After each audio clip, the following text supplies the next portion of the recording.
All right, now let's talk about layers. You definitely know my enthusiasm for layers, so I'm glad I get to finally share it with you.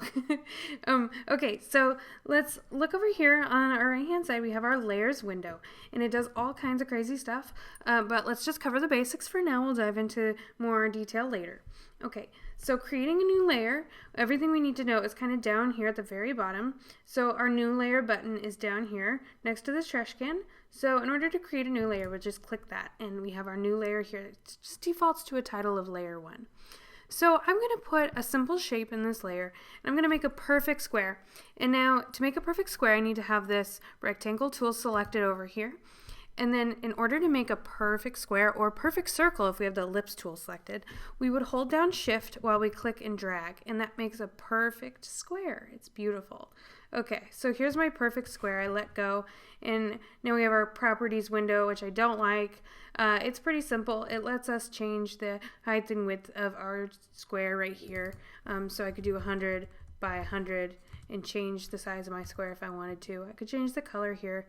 I just don't like the properties window because it's always popping up and getting in my way. But you'll find that it does a lot of interesting things. So here we have my square in my new layer, and this is called rectangle 1 now because I have a rectangle in it. If I wanted to, I could double click on rectangle 1 and rename it to purple square. Okay, so I've renamed it to purple square. And now I still have Kevin and Yoko in this layer underneath. And I clicked on the eyeball here. Clicking on the eyeball hides and shows my layer, which is pretty neat, and it comes in handy quite often. So Kevin and Yoko has been hidden. It's not visible right now because the eyeball is not selected, so I'm going to click there to show Kevin and Yoko. And you can see my purple square layer is highlighted here, which means that it's the one that I'm moving around with my move tool. So if I wanted to move Kevin and Yoko, unfortunately, it's not as simple as just clicking on Kevin and Yoko. Because I still have this purple square layer selected. Rather, I would have to go into layers and click on the Kevin and Yoko layer to make sure it's selected, and then with my move tool I can move Kevin and Yoko's photo around. And if I wanted to go back to the square, I would just click over on the layers window, purple square, then I can move the purple square around. You'll notice here I have this default background layer that pops up immediately that is standard on all Photoshop documents. It has a little lock symbol, which means if I select it and click and drag around, I can't actually move it because it is locked. So I get this warning notification just saying, you can't use that move tool because there's a lock on this layer. In order to remove the lock, if you ever wanted to, you just take the lock and you click and drag and then throw it away in that trash can, and that removes the lock. And then this layer is now up for grabs, so I can just move it around if I want to. I don't want to do that though. I'd rather just lock it. So if I want to lock it again, when I have this layer selected, I can go up here and just click on this lock. There, and now it's locked. So we have our locked layer, and we have Kevin and Yoko's layer, and then we have our purple square. Okay, so if you need to copy a layer, for instance, say we wanted 2 purple squares, there are 2 things we can do. We can either grab our purple square layer here, drag it down, and drop it in the new layer button area, which creates a copy. So now we have 2 purple squares. So if I select this purple square copy and move it over, you'll notice we have 2 of them. Or I could delete this copy, and I can do it a different way. So if I have the purple square layer selected, I could take my option button, and hold it down, and then click and drag this purple square, and it's bringing over a new one. And again, purple square copy. So there are 2 ways you can do it. It's really up to you which one you prefer.